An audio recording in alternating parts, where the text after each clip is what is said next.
savage.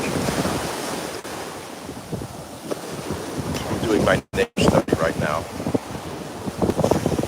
studying the Sandpiper in all its glory. Let's see. Hope the microphone is on. Everything's good. Change the orientation.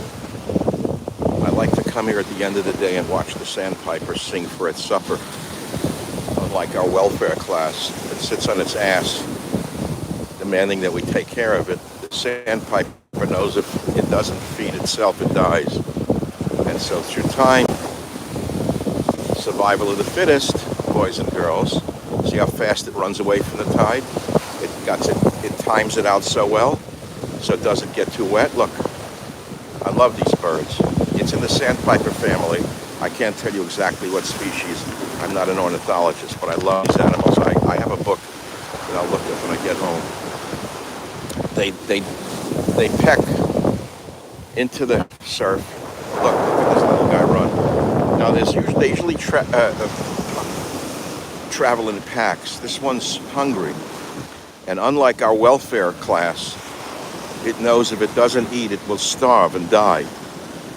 Now, our welfare class sits on its ass and complains and then riots. The bird, of course, teaches us the lesson that there's no one there but it.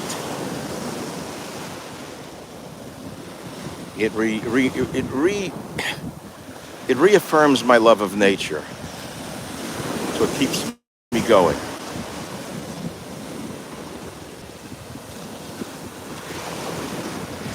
Anyway, you get the picture. It's not too harsh a metaphor, I hope. I hope the libs may have caught this by accident don't have to suffer therapy tonight and go to some therapy session. I'm a former social worker, welfare worker in New York, 1960s, before most of you were born. A good, dyed-in-the-wool, liberal child who thought I was helping the poor, only to find out they were living better than I was. A college graduate, they were living better than I was. But takes awakening. Takes an awakening.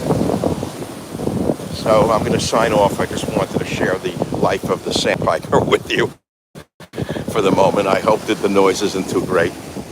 It's a wonderful time to be on the beach at this hour.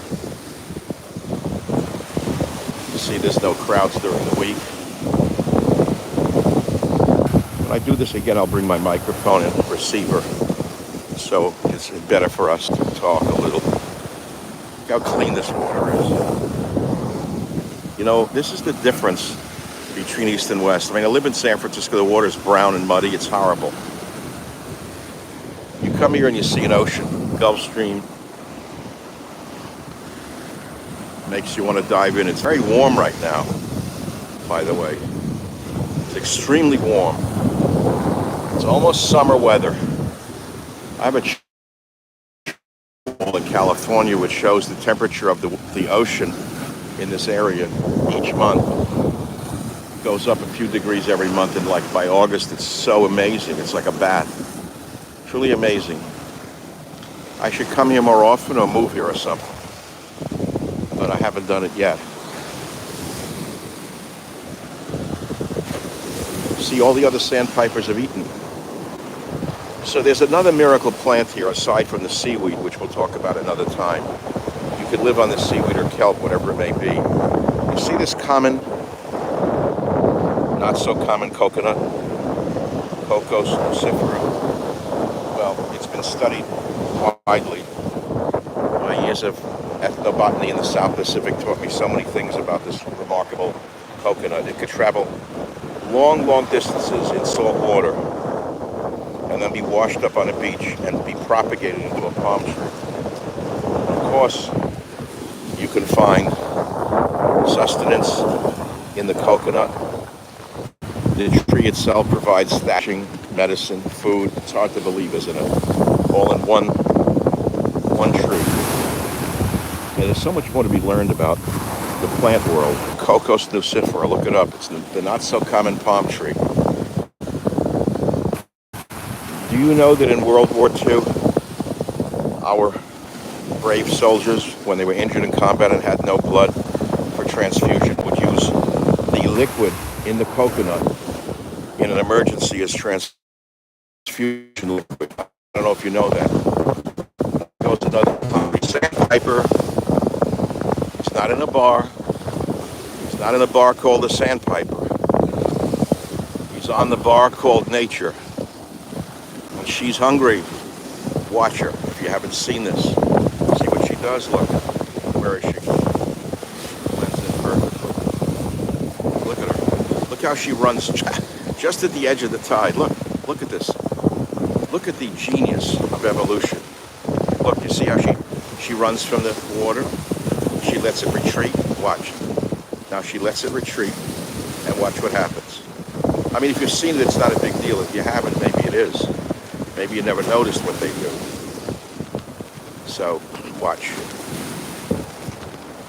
Observe. Just as Darwin did, and Linnaeus did, Alfred Russel Wallace did, all of my teachers. See? Watch. Watch and learn about the welfare state. If she didn't time it properly, her feathers would get wet and she'd probably die. I don't want to bug her. She's got enough on her mind.